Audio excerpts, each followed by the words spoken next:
নবী করিম সাল্লাল্লাহু আলাইহি ওয়াসাল্লাম বলেছেন, ইত্তাকিল মাহারিমা তাকুন আবাদান নাস, ইত্তাকিল মাহারিমা তাকুন আবাদান নাস।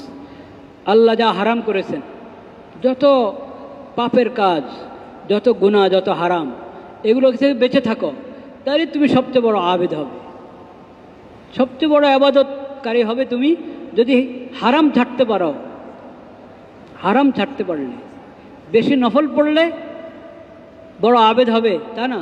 আমরা তো মনে করি যার নফল বেশি, বেশি নফল রোজা রাখে, বেশি নফল নামাজ পড়ে, সে বড় আবেদ, সে বড় জাহিদ, বড় ইবাদতওয়ালা, ইবাদত গুজার। ওটা খুব ভালো, অনেক নফল পড়া, নফল রোজা রাখা, নফল নামাজ পড়া অনেক ভালো, আল্লাহর নৈকট্য অর্জনের জন্য অনেক উপকারী।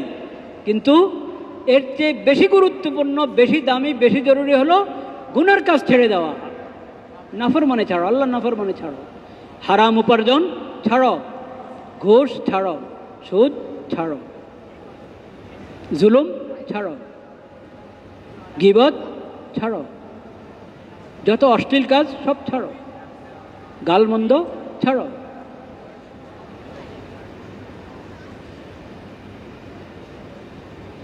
যত চারিত্রিক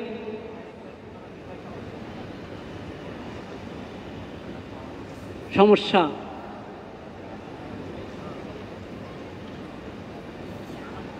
যত চারিত্রিক বেহায়াপনা, ও সব কিছু থেকে দূরে থাকো।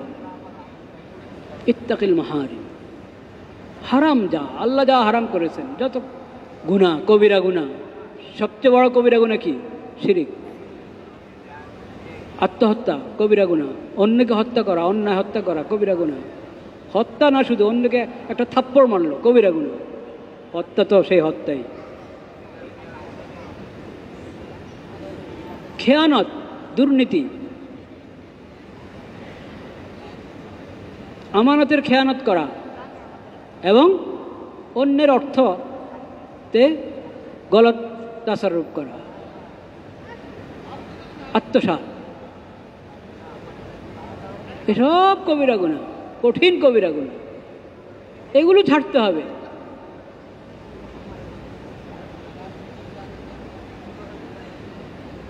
ডিউটি যথাযথ আদায় করলাম না, কবিরা গুনাহ কিনা? কবিরা গুনাহ। তুমি যদি আবেদ হইতে চাও, ইবাদত গুজার বান্দা হইতে চাও, প্রথম কাজ যত হারাম সব ছাড়ো, সব ছাড়ো। আল্লাহর ফরজ আদায় করো এবং হারাম ছাড়ো। আল্লাহর নৈকট্য অর্জনের সবচেয়ে বড় মাধ্যম আল্লাহর ফরজ আদায় করা এবং আল্লাহ যা হারাম করেছেন তা ত্যাগ করা। তাইলে তুমি আবেদ হইতে পারবে। কিন্তু ওগুলোর ব্যাপারে যত্নবান না হয়ে ছোট ছোট আমল দিয়েই তুমি, ছোট ছোট আমল অনেক গুরুত্বপূর্ণ। নেক কাজ ছোট হলেও ছাড়বো না, গুনার কাজ ছোট হলেও করবো না, এটা হলো মুমিনের নীতি। কিন্তু শুধু ছোটগুলাই করব, ফরজ আদায় করবো না, শুধু সগীরা গুনাহ থেকে বেঁচে থাকবো, কবিরা গুনাহ থেকে বেঁচে থাকবো না, তাহলে কাজ হবে? হবে না। ইত্তাকিল মাহারিম তাকুন আবাদান নাস। আল্লাহ যা ফরজ করেছেন তা আদায় করো, আল্লাহ যা হারাম করেছেন ওটা থেকে বেঁচে থাকো, তাহলে তুমি সবচেয়ে বড় আবেদ হবে। ওয়ারদা বিমা কাসামাল্লাহু লাক তাকুন আগনান নাস ওয়া আহসিন ইলা জারিকা তাকুন মুমিনা ওয়া আহিব্বা লিন-নাসি মা তুহিব্বু লিনাফসিক তাকুন মুসলিমা ওয়া লা তুকসিরিজ যিহকা ফাইন্না কাসরাতা যিহকা তুমিতুল কলব। ইনশাআল্লাহ এই হাদিসের বাকি অংশ আল্লাহ হায়াতে রাখলে পরে বলা হবে। এবং যেহেতু আলোচনা শুরু হয়েছে তাকওয়া সম্পর্কে, আমরা আজকে বুঝতে পারলাম, আমরা এমনও বুঝি, আজকের আলোচনা থেকে হয়তো আরও স্পষ্ট হয়েছে যে তাকওয়ার জিন্দেগি অবলম্বন করতে হলে সবচেয়ে বড় কাজ কি? ঈমানের পরে, ঈমানের পরে সবচেয়ে বড় কাজ আল্লাহ যা ফরজ করেছেন তা আদায় করা, আল্লাহ যা হারাম করেছেন ওটা থেকে কি? বেঁচে থাকা। তাইলে আমাদের জানা দরকার কিনা আল্লাহ কি কি ফরজ করেছেন, এবং জানা দরকার কিনা আল্লাহ কি কি হারাম করেছেন।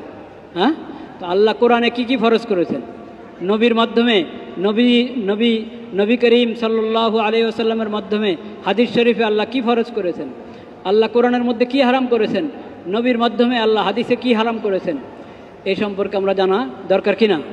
আল্লাহ যদি হায়াতে রাখেন আগামী জুমা থেকে এই বিষয়ে আলোচনা শুরু হবে ইনশাআল্লাহ। ওয়া আখিরু দাওয়ানা আলহামদুলিল্লাহি রাব্বিল আলামিন।